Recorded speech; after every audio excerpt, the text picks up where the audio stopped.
तं कबीरं गुरुं वन्दे ज्ञानेनायधिकं भव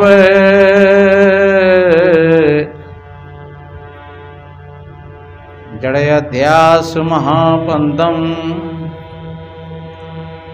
बोधज्ञानविक्षते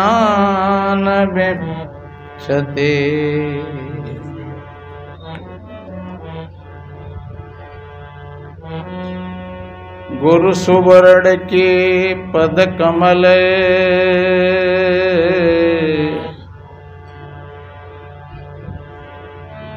बंदों बारंबार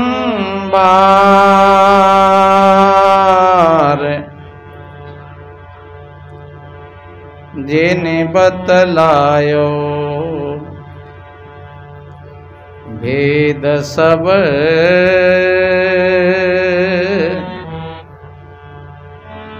पर खायो पद सार जिने बतलायो भेद सब पर खायो पद सार।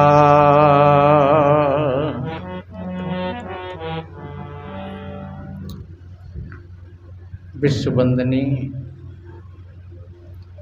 संत सम्राट सदगुरु कबीर देव मुदमंगल में संत समाज, सभी धर्म प्रेमी सज्जन,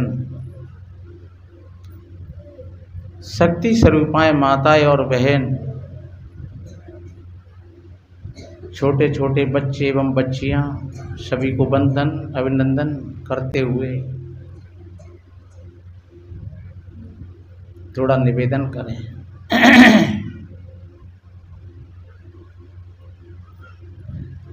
सदगुरु कबीर साहब जी ने कहा है, भयम आगे भयम पाछे, भयम दाने डेर, भयम पर जो भयम करे सो भयम है मेर। भयम उर्दू का शब्द है। भयम कहते हैं समझदारी को, भयम कहते हैं विवेक को। भयम आगे भयम पाछे, आगे की समझ और पीछे की समझ। और भयम दाने ढेर, भयम दाने ढेर यानी दाएं और बाएं। हम रोड पर जा रहे हैं तो हम तो अपने हाथ पर जा रहे हैं, पर ये ध्यान रखो कि अगला व्यक्ति कैसे रूप में आ रहा है। हम तो अपने हाथ पर जा रहे हैं, पर शायद वो इतना बेहोश होगा वो हमें अपने हाथ पे ही मार जाए। तो हमें अपनी होशियारी तो रखनी चाहिए, क्योंकि हम अपने हाथ पर चल रहे हैं, लेकिन अगले व्यक्ति की तरफ भी देखना है कि कहीं जो बेहोशी में तो नहीं आ रहा है, सो हमें हमारे हाथ पर कुचल जाए। इसको कहते हैं समझदारी और विवेक। विवेकी आदमी अपने धैर्यता के साथ अपना काम करता है, अकुला करके नहीं, बड़बड़ा करके नहीं। और बड़बड़ाने से कुछ होता भी नहीं है। अगर बड़बड़ाओगे तो मारे जाओगे। हम और आप सभी एक बड़े गहरे भंवर में फंसे हुए हैं और पता नहीं है कब कहां पर क्या हो जाए। आदमी की अच्छाई और बुराई ऊपर से ही पता लग जाता है। आत्मा तो शुद्ध है, खूब बढ़िया है, निर्मल है, लेकिन ऊपर से भी पता लग जाता है उसका, उसके आहार से, व्यवहार से, चालन से, चलन से, वाणी से। अब भैया आपने सुअर का दृष्टांत सुना हुआ, तो सुअर अलग जाति का था, हंस अलग जाति का था, पर वो हंस और सुअर का अंत नहीं है, वो हमारे आपके बीच में ही है। सुअर भ्रष्टा खाता है, भ्रष्ट खाने का मतलब क्या होता है? जो एक ने बनाई है और दूसरो चर्र करेगो तो फिर वो क्या है? वो भ्रष्ट ही तो होते है। एक ने बनाई और दूसरो चर्र करेगो, खाएगो, वो बेचारो रहेगो तो क्या है? वो भ्रष्ट ही तो है। इसलिए मेरे बहन भाइयों, सुअर तो सुअर होता है, पर ये सारी कहानी और सारे दृष्टांत हमारे और तुम्हारे ही ऊपर है। वास्तव में ही अगर हम विवेकी हैं, सही समझदार हैं, हमें दूसरों का ख्याल रखना चाहिए। हमारे घर में 10 सदस्य हैं, आज बहू ने भोजन पाया है कि नहीं पाया है? आज माँ का चित्त कुछ गड़बड़ है, खराब है, क्यों खराब है? आज बेटा नाराज है, क्यों नाराज है? इस तरीका से अगर जिस किसी भाई बहन को ख्याल रहता है परिवार में रहते हुए, तो समझो कि वो एक अच्छा नागरिक है, एक अच्छा सदस्य है, एक अच्छा आदमी है। और सिर्फ जिसको अपना पेट दिखता है, खाओ पियो और छुट्टी, तो समझ लो कि वो सुअर नहीं, सुअर को बाप है। इसलिए हमेशा ध्यान रखो, फहम आगे फहम पाछे, हमेशा विवेक से काम लो। कभी भेष देख करके भी नहीं भूलना चाहिए। भेष देख मत भूलिए, पूछ लीजिए ज्ञान। भेष में तो सब सदगुरु कबीर साहब जी ने कहा है, हंसा बगुला एक रंग, चरे हरिहरे ताल। पर हंस चीरे सो जानिए, बगुला ही धरेंगे काल। आप बगुला और हंस दोनों एक ही किनारे पर खड़े हुए हैं, पर आप उनके रंग को देख करके मत भूल जाइए। आप छांट करिए, पास नजदीक रह करके विवेक से, गहरे से। तो बगुला क्या करता है कि वो मछली टटोरता है, और हंस मोती चुनता है। जब तुम्हारे अंदर में विवेक होगा, समझ होगी, तो तुम आप पहचान लोगे कि कौन हंस है और कौन बगुला है। अगर आप ऊपरी रंग पर चले गए तो आपका मामला बिगड़ जाएगा, आप पहचान नहीं कर पाओगे, आप मारे जाओगे। ये घटना हुई है, और महात्मा उनको जो दोष दे रहे हैं लोग, ठीक है, उनका तो ये दोष है कि वो लोगों को अंधविश्वास में फंसा रहे थे। लेकिन ज्यादा दोष जनता का है। जैसे आप सभी भाई बहन बैठे हुए हो और यहाँ पूजा करते हो, जब तुम 4 घंटा के लिए आए और जहाँ बैठे हो, तो 15-20 मिनट में कौन सी भैंस उचक रही है? एकदम क्यों बब्बड़ करती है? अरे आराम आराम से आइए, किसी को धक्का नहीं लग जाए, किसी को परेशानी नहीं हो जाए। और जब आराम आराम से इस तरीका से आप आओगे, तो धीरे धीरे सब काम हो जाते हैं। और तुम एक एकदम हवला बोल दो तो क्या होगा? बड़े बूढ़े गिरेंगे, और बड़े बूढ़े गिरेंगे तो बेचारे भी रुंदेंगे, और रुंदेंगे तो मरेंगे। और तुम कहो के साहब जी तो अमृत साहब की गलती है। तो भाई हम क्या करें? संत महात्मा तो कैसे हुए? वो समाज का बढ़िया चाहते हैं, अच्छा चाहते हैं कि भाई समाज का कल्याण हो, समाज को अच्छा मार्गदर्शन मिले, समाज को शांति मिले। लेकिन अब समाज के लोगों ने जेल लगते हैं कि पहले हम ही अपनो पूरा कर लें, पीछो पड़ोसी मरे। ऐसे ही मान लो किसी को संत के दर्शन से अगर लाभ मिल रहा है, तो जाओगे तुम ऐसे ही मान लो, मेरे साथी ने भोजन पा लिया तो चलो मैं नहीं पा लिया, ऐसा भाव बनाओ। मेरे पड़ोस मेरे भाई या मेरे बहन ने अगर संत के दर्शन पहले कर ले और पाए आशीर्वाद मिलेगा, तो चलो मुँह मिलेगा, और फिर आज नहीं तो फिर कल मिलेगा, परसों मिल जाएगा, और फिर मिलेगा तो मिलेगा, नहीं मिलेगा तो बाढ़ में जान दो, सब कुछ बढ़िया होगा। इसलिए कोई भी संत हो, कैसे भी मत का हो, लेकिन वो कहीं न कहीं वो जनता का भलाई चाहता है कि भैया जनता का भला हो और जनता प्रेम से रहे। हमारे भक्त लोग आते हैं तो भैया जी प्यार से रहें, अच्छे रहें, उसका इनका जीवन खुशहाल बने, लड़ाई भिड़ाई ना हो। तो हरेक महात्मा की चाहे वो चलो मूर्ति पूजक हो भले ही, लेकिन वो को बचा तो है कि जी जनता मत जाए, वो भी नहीं चाहता है। हादसे कहीं पर भी हो जाते हैं तो वो जनता की हैं। 2 साल पहले खाटू श्याम में हुआ था, 4-6 10 लोग मर गए वहां, खाटू श्याम में मर गए। अब रोज रोड चल रहे हैं, रोज तो सड़कों पर हादसे हो रहे हैं, रोज 4 मर गए, 6 मर गए, 8 मर गए, 10 मर गए। तो ये हादसे पर कहते हैं सावधानी हटी और दुर्घटना घटी। ये निश्चिंत बात है। आप अगर कहीं लापरवाही में हो, बेहोशी में हो, तो आप जरूर खतरा में चले जाओगे।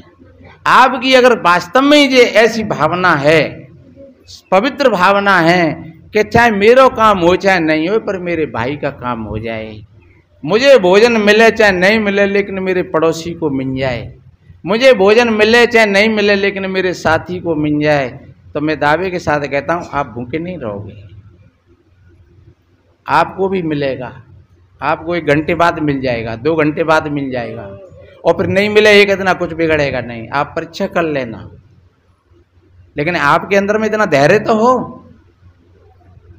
पर अब हमने तो वही वृत्ति अपना लिया कि चलो अब बूढ़ो मरे चाहे जवान हो, मोए पुगनते काम है, चाहे कैसे हो मच जाए, मेरा काम बन जाए।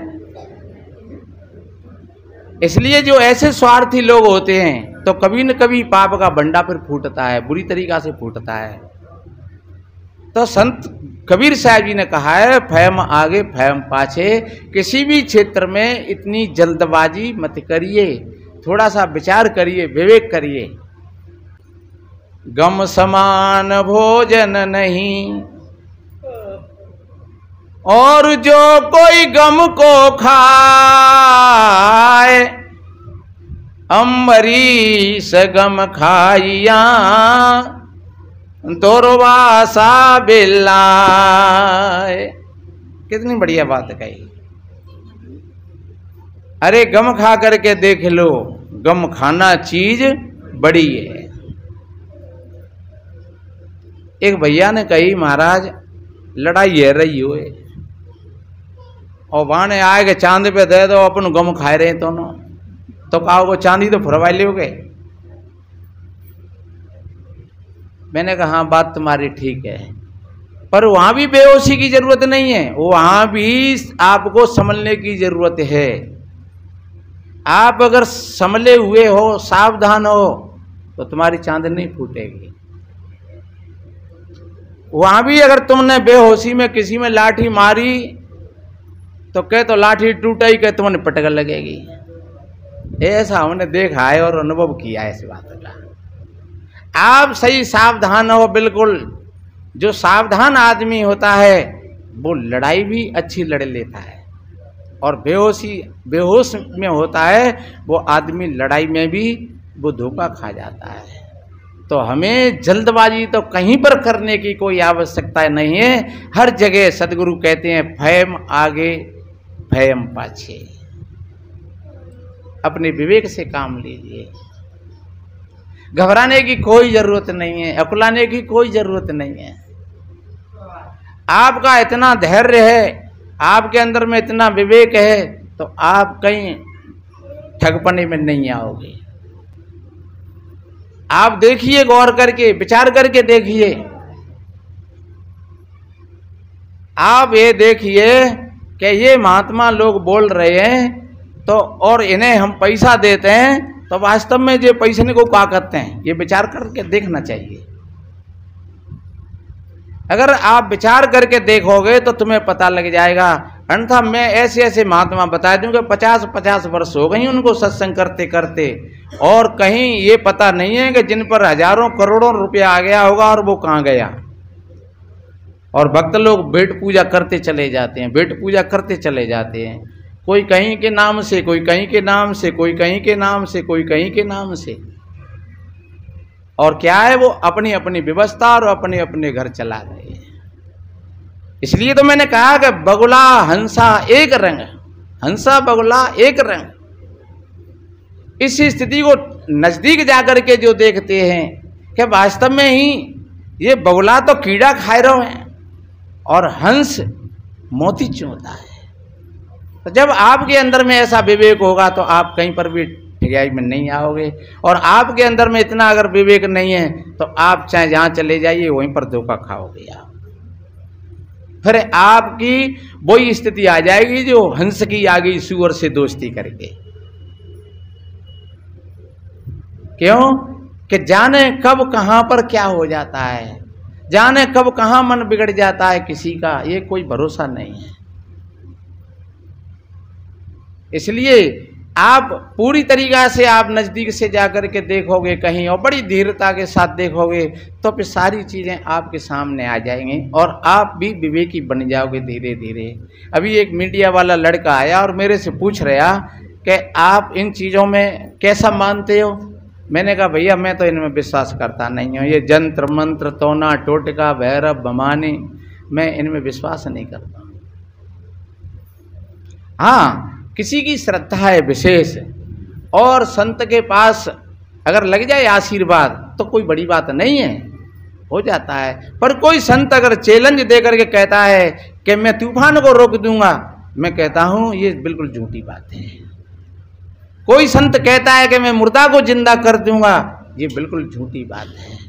कोई संत कहता है कि मैं कैंसर ठीक कर दूंगा, ये बिल्कुल, वो बुखार को नहीं उतार पाएगा, कैंसर की तो बहुत दूर की बात है, बुखार भी नहीं उतरेगा।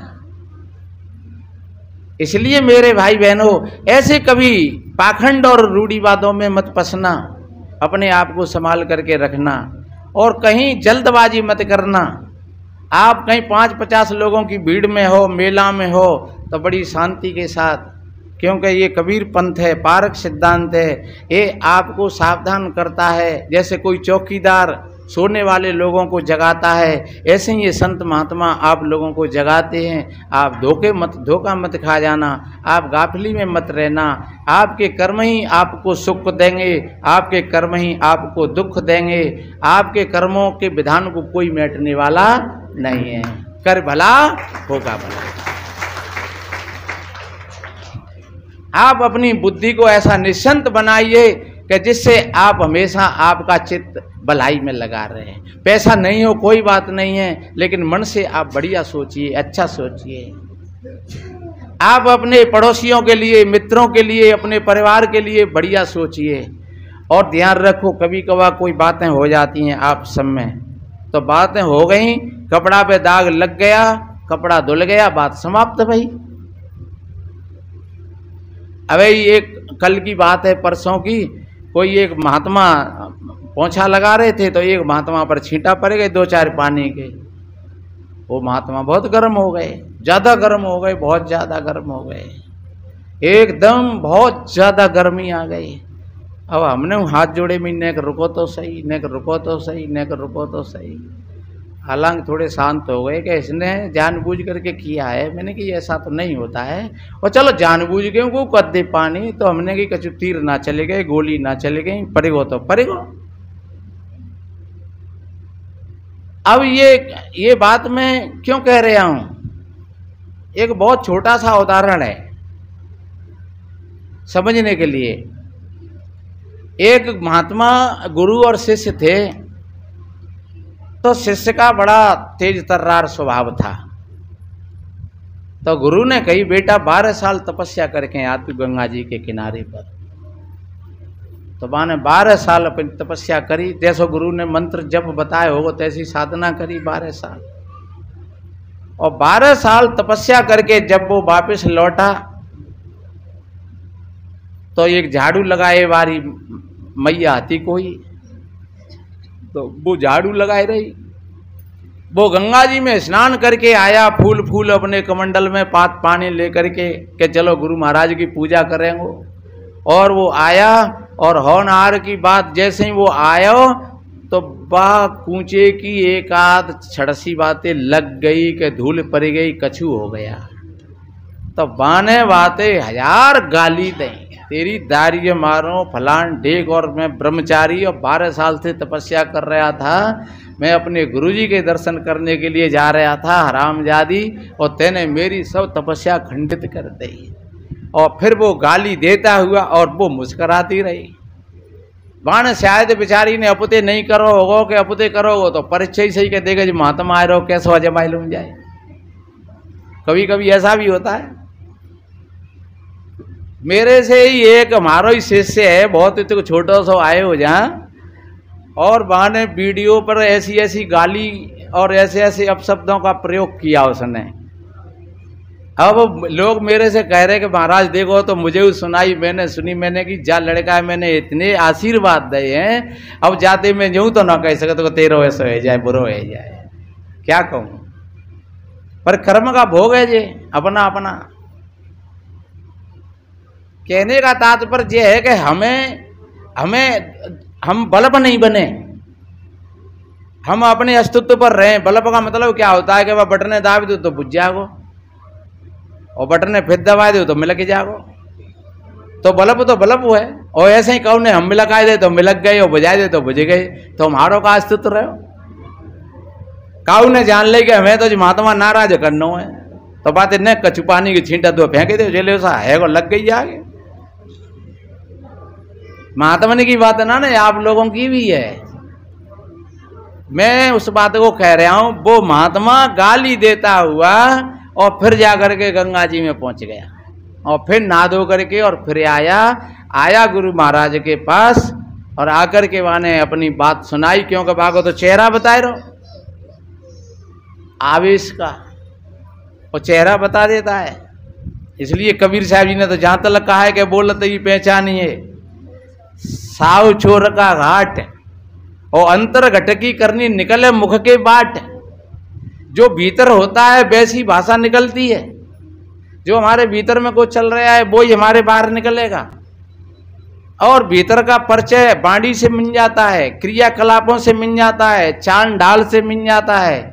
कोई आदमी कहेगा साहब भीतर ते बढ़िया हो, बाहर ते कैसे बनो रहे, पर भीतर ते जो बढ़िया होगा वो बाहर में भी बढ़िया रहेगा, अच्छा रहेगा। उसका चाल चलन, आहार व्यवहार, रहनी सहनी जब भीतर में बढ़िया है तो बाहर में भी बढ़िया है। अगर बाहर ही बाकी रहनी सहनी खराब है तो समझ लो कि वो भीतर में बिल्कुल लसड़ है, बिल्कुल बेहोशी का जीवन है उसका।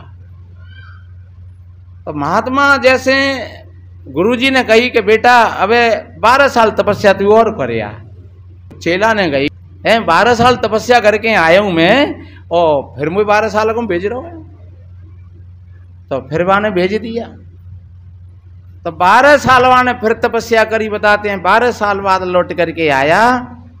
बुई बुढ़िया मैया झाड़ू लगाए रही, और वहां फिर वहां के निकलो तो बाबे थे फिर झाड़ू लग गो वहां में। अब फिर झाड़ू लग गो तो वो इतना गर्म तो नहीं भो, पर फिर भी बागे मन में आई, अरे देखो जाने फिर मेरी तपस्या खराब कर दी।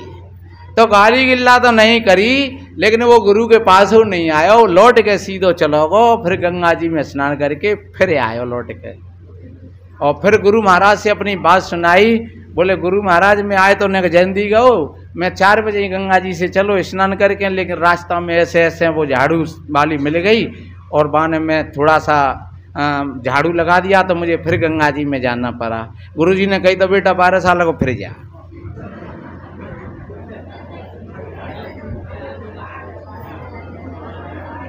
अब 12 साल को फिर गयो चेला।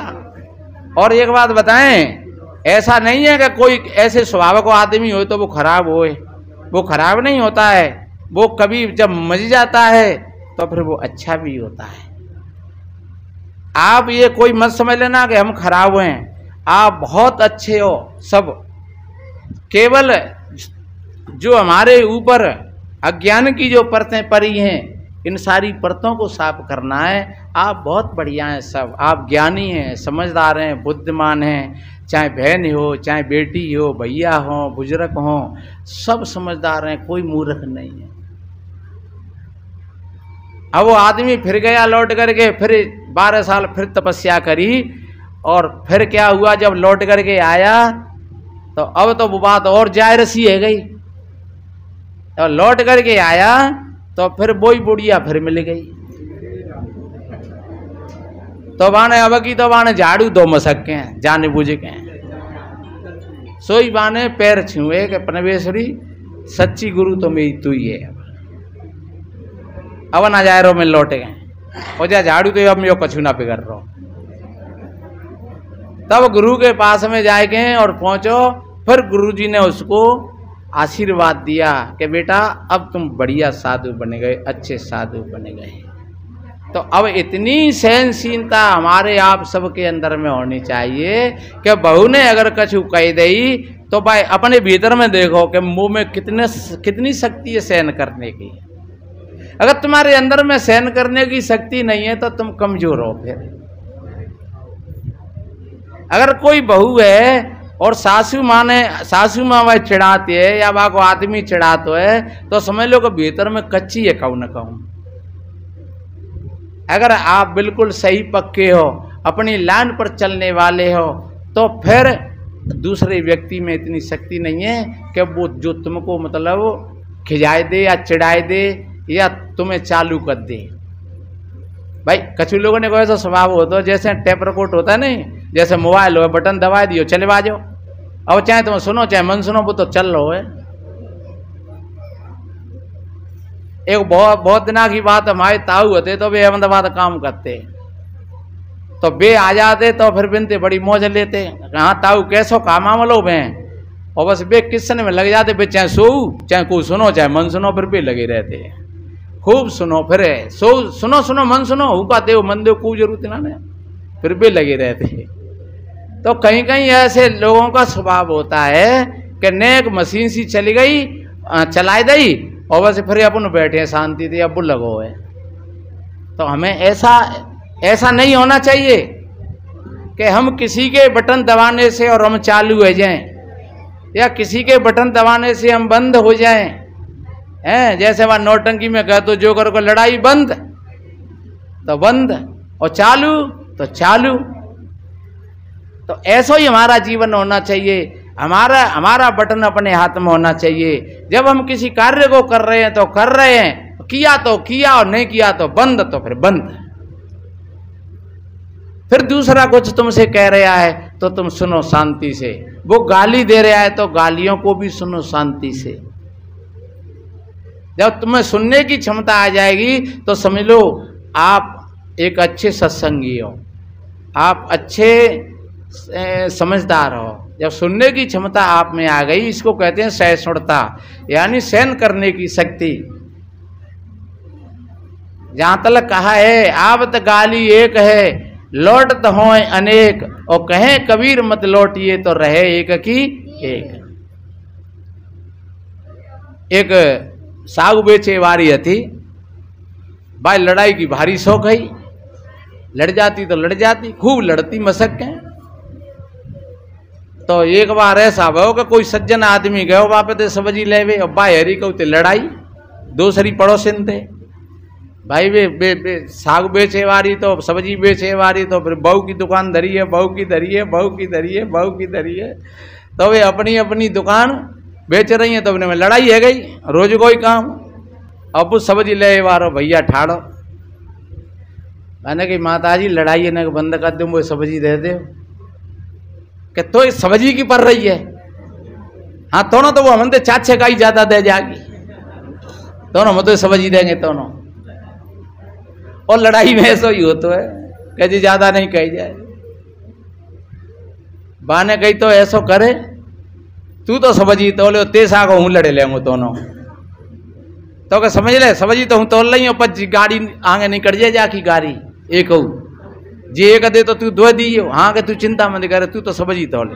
अब जाकी लड़ाई मेल ले ली, अब वो सब्जी तोल रही है और वो चुपचाप भैया बाकी मोतन को देख रहे हो, वो कछु ना कह रहे। बाने सब्जी तोल रही है और कह रही है कि तू कहे चुप क्यों है गो, जाते क्यों ना गाली दे रहो, पता कितनी गाली दे दी जाने, तू क्यों नहीं गाली दे रहा है, गाली दे इससे। बाने कही तू चिंता मत करे, अब लड़ाई तो मोते है नहीं, अब लड़ाई मोते है, तू तो अपनो काम करे और मैं अपनो काम कर रहा हूँ। हाँ अब गाड़ी दे रही है तो देन दे भाई, वे गाड़ी ने मैं ले रहा हूँ और तू चिंता मत करे। अब बात सब्जी भवजी दे करके हिसाब किताब किया और वो चुप शांत रहा, और जब शांत रहा तो बस थोड़ी देर बाद फिर बहुत शांति है गई, क्योंकि वो सब्जी में लग गई। और वो चुप हुआ तो यो, तो फिर बहू ने जो सोची कि भैया अब हूँ को यो खोपड़े खराब करो ज़्यादा। तो इसलिए मेरे बहन भाइयों, आवत गाली एक है लौटत हो अनेक, कहें कबीर मत लौटिए तो रहे एक की एक। आप अगर उस समय पर अगर होश में हो तो आप सदगुरु कबीर की साखी का पालन करते हो। फैम आगे फैम पाछे फैम दाने डेर, और फैम पर जो फैम करे सो फैम है मेर। फिर आप समझदार हो, आप होश में हो। बुद्ध से किसी ने गाली दी, वो चले जा रहे भिक्षा करते करते, किसी ने गाली दी, ऐसे धींगा पट्टरा और ऐसे निकम्मा होकर के और द्वार द्वार पर भीख मांगते हैं, शर्म नहीं आती है। लेकिन वो मुस्कुराते हुए चले गए, और संतों का काम भी यही है। तो वो निकल गए मुस्कुराते हुए। पीछे एक भैया जाकर के पहुंचे और उनसे कही, महाराज वो आदमी आपसे बहुत गाली दे रहा हो। तो मैंने उसको लिया नहीं है, वो दे रहा था लेकिन मैंने उसको लिया नहीं है। क्यों? कि अगर मैं भी बोलता तो मैं ले लेता, लेकिन मैंने बोला ही नहीं कुछ, तो अब बाकी चीज वही पे तो रही है। किसी ने कहा लो बीड़ी पी लो सा, और आपने हाथ जोत दे तो वो बीड़ी कहाँ गई? बीड़ी वही पे तो रहेगी, बीड़ी भाई। तो इसलिए मेरे बहन भाइयों, अपने जीवन को अगर बढ़िया बनाना है तो बढ़िया ये सहिष्णुता हो, सहन करने की शक्ति हो। कभी घबराने की और अकुलाने की कोई बात नहीं है। कैसा भी काम है अपनी धीरताई के साथ अपना काम करते रहिए। उस साग बेचने वाली को एक आदमी से और दोनों को बोध हो गया। उसको तो यूं बोध हो गया, कह रहे देखो मैं गाली दे रही और जे गाली दे रही, तो हम दोनों में बराबर की चल रही है। लेकिन वे गाली मोहब्बत छुड़ा करके जाने ले लें, पर जाने तो गाली दे ही नहीं है को। और जब इसने गाली नहीं दी तो इसमें कितनी गंभीरता है। इसने गाली नहीं दी और वो गाली देती रही, लेकिन इसने गाली नहीं दी तो इसमें कितनी गंभीरता है। और बात दूसरी है, न्यो बोध है को कह रहे हमन में तो रोज होती ही, हमारा तो रोज वही काम हो। पर जे आदमी कितना बढ़िया था कि हमने कितनी गाली दी, बाकी बदले में पर जाने जा पे बिल्कुल प्रभाव नहीं पड़ा। तो इसलिए मेरे बहन भाइयों, वो दोनों को बोध हो गया और दोनों ही वो समझ गई और दोनों ही जागृत हो गई। तो एक आदमी की चुप्पी ने और दोनों को ज्ञान करा दिया। उसने कोई प्रवचन नहीं किए थे, उसने कोई ज्ञान का उपदेश नहीं किया था, सिर्फ उससे ये कही तुम तो सब्जी तोलो, तुम्हारी बदौलत में हम लड़ लेंगे इससे। तो लड़े भैया, लेकिन वो लड़ा नहीं, वो उसकी तरफ मुस्कुराता रहा और वो गाली देती रही। और वो फिर धीरे धीरे धीरे धीरे वो भी शांत हो गई, वो भी शांत हो गई, वो सब्जी लेकर के चला आया। तो इसको कहते हैं सहिष्णुता और इसको कहते हैं होश।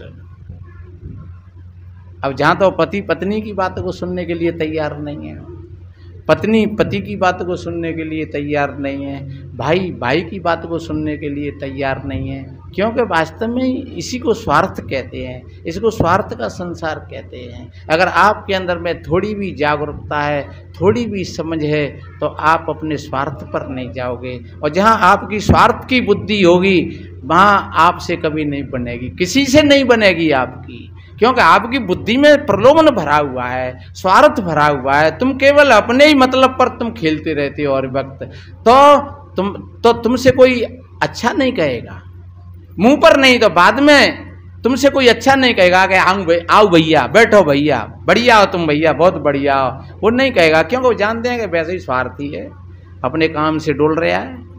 तो इसलिए मेरे बहन भाइयों, हमें इस बात का खूब गहरा होश होना चाहिए। समझ लो ये ज्ञान है।